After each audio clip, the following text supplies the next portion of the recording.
इस वक्त प्रधानमंत्री नरेंद्र मोदी बीजेपी के कार्यकर्ताओं से डायरेक्ट संवाद कर रहे हैं और आम बजट की बारीकियां समझाते हुए नजर आ रहे हैं। सुनते हैं। 7,50,000 करोड़ रुपए का रखा गया है, यानी यूपीए सरकार की तुलना में 4 गुना ज्यादा। सरकार जब इतना बड़ा खर्च करेगी तो इस पैसे से क्या होगा? इससे देश में और ज्यादा निवेश आएगा और ज्यादा आधुनिक इंफ्रास्ट्रक्चर का विस्तार होगा।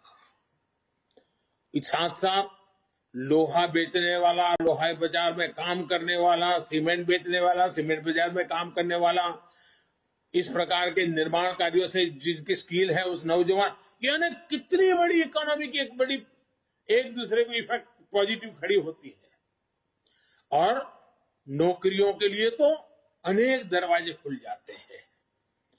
साथियों, इसके कारण देश के लिए पूंजी तैयार होगी, सामान्य मानवी का जीवन आसान भी होगा और बेहतर भी होगा। ये सब कैसे होगा, ये समझने के लिए आप अपनी सरकार के 7 साल के काम को समझिए। 2014 में देश में 90,000 किलोमीटर नेशनल हाईवे थे। ये 90,000 किलोमीटर हाईवे पिछले 70 साल में बने थे, जबकि हमने पिछले 7 सालों में ही 50,000 किलोमीटर नेशनल हाईवे बनाए हैं। पीएम गति शक्ति मास्टर प्लान के तहत देश में हजारों किलोमीटर के नए हाईवे और बनाएंगे।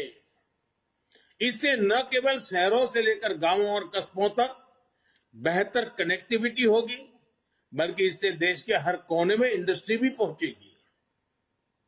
इससे हर सेक्टर में लाखों नए रोजगार भी पैदा होंगे। और हम जानते हैं, एक जमाना था जहां नदी जाती थी, जहां पानी होता था, उसके नजदीक में गांव बसते थे।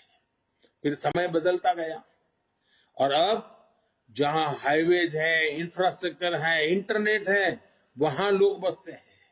इस बदलते हुए युग को हमें समझना होगा और इससे ये जो रचना हो रही है वो लॉजिस्टिक सपोर्ट के लिए बहुत बड़ी ताकत हो जाती है। आज अगर हमारे देश में कोई उत्पाद विदेश भेजनी है, मानो फल सब्जी हमारा किसान भेजना चाहता है, लेकिन अगर 6 दिन तक वो ट्रैवलिंग करता रहेगा तो कौन खरीदेगा? ये रोड रास्ते अच्छे बनेंगे तो किसान की पैदावार भी बहुत ही कम समय में अपने गंतव्य स्थान पर पहुंचाएगी और उसके कारण उसको जो आर्थिक नुकसान होता है वो भी बच जाएगा। इतना ही नहीं, इन सब कारणों के गति शक्ति के प्रोजेक्ट के कारण रियल एस्टेट सेक्टर में भी बहुत बड़ी गति मिलने वाला है। इसी तरह देश में 4 जगह पर मल्टी मॉडल लॉजिस्टिक पार्क भी बनाए जाएंगे।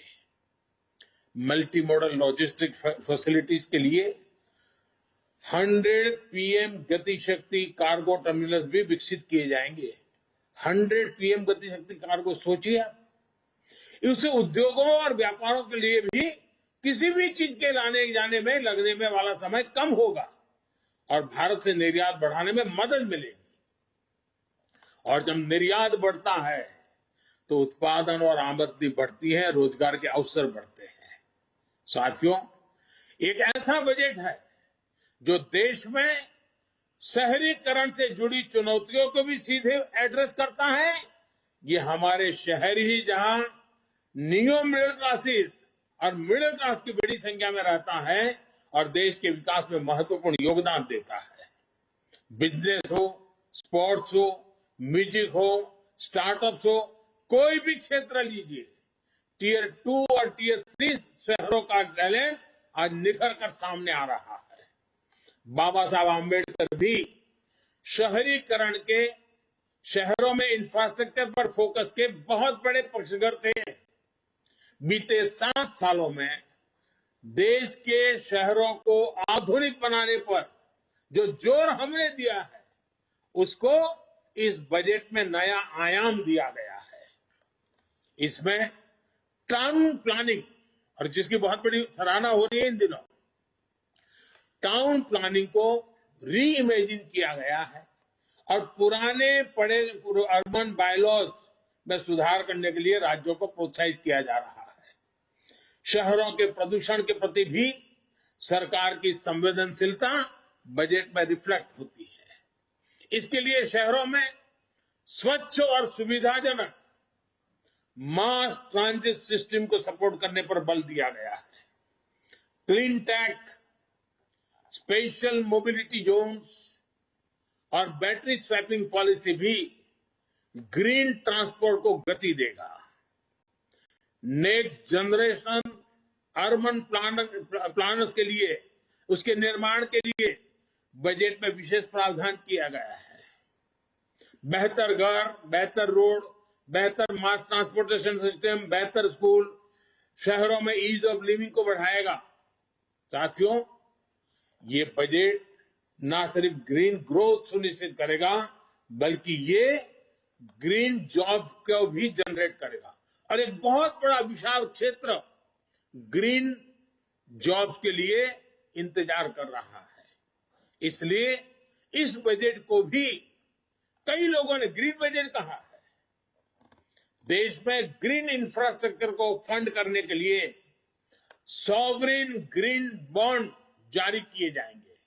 इसी प्रकार हाई एफिशिएंसी मॉड्यूल्स देश में ही तैयार करने के लिए पीएलआई स्कीम में 20,000 करोड़ रुपए की अतिरिक्त फंडिंग की घोषणा की गई है।